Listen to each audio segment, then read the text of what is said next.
Hi, thanks for joining me, and what I want to do today is to look at another revision technique.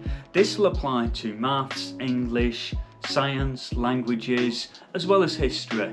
So make sure you click subscribe, make sure you're following so that when I'm adding another revision technique, you're there and you're able to follow that as well. What we're going to look at today is what's called spaced repetition.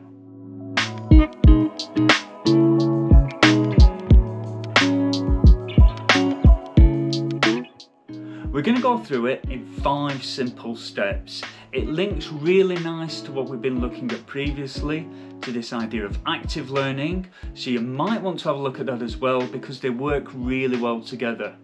But spaced repetition in 5 simple steps. The first thing we need to do, we need to create our revision material and our study notes, okay?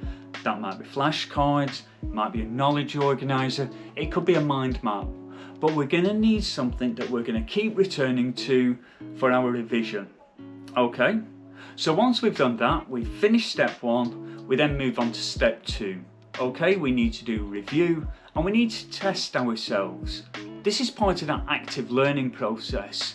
We're going to ask somebody to ask us questions, we're going to test ourselves, we're going to see what we know, what we don't know, where our strengths, where our weaknesses, what do we find easy, what do we find hard, because that knowledge is really going to help us when we move to step 3.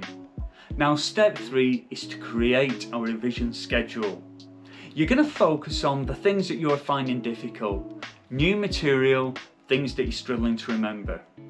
Things like that, you're going to start reviewing more than things you find easy. So if you find something particularly easy, you might want to review it every few days, maybe once a week. Something that you find particularly hard, you might return to on a daily basis. Now, once we've done step 3 and we're in that process, we're going to move to step 4, probably at the end of a week. We're going to review that knowledge. What do we now find a little bit easier? What's moved from hard to moderate or down to easy? What have we been told that's new information that week that we now need to move into hard? And we're going to adjust our revision schedule accordingly. So it's a constant changing process. And step 5. Step 5 is probably the most important step for any type of revision, and it's maintaining consistency. You have to keep this process going. It's no good just starting one week and then leaving it until the exams begin. You need to keep returning to it. It takes time, because if you do that over time, those connections in your brain, those neurons become more and more embedded, they move into your long-term memory, and then when you're sat there with that test paper, or that GCSE exam paper, or that A-level exam paper in front of you, you've got that knowledge at your fingertips straight away. So, 5 steps to spaced repetition. Step 1. Create the study material.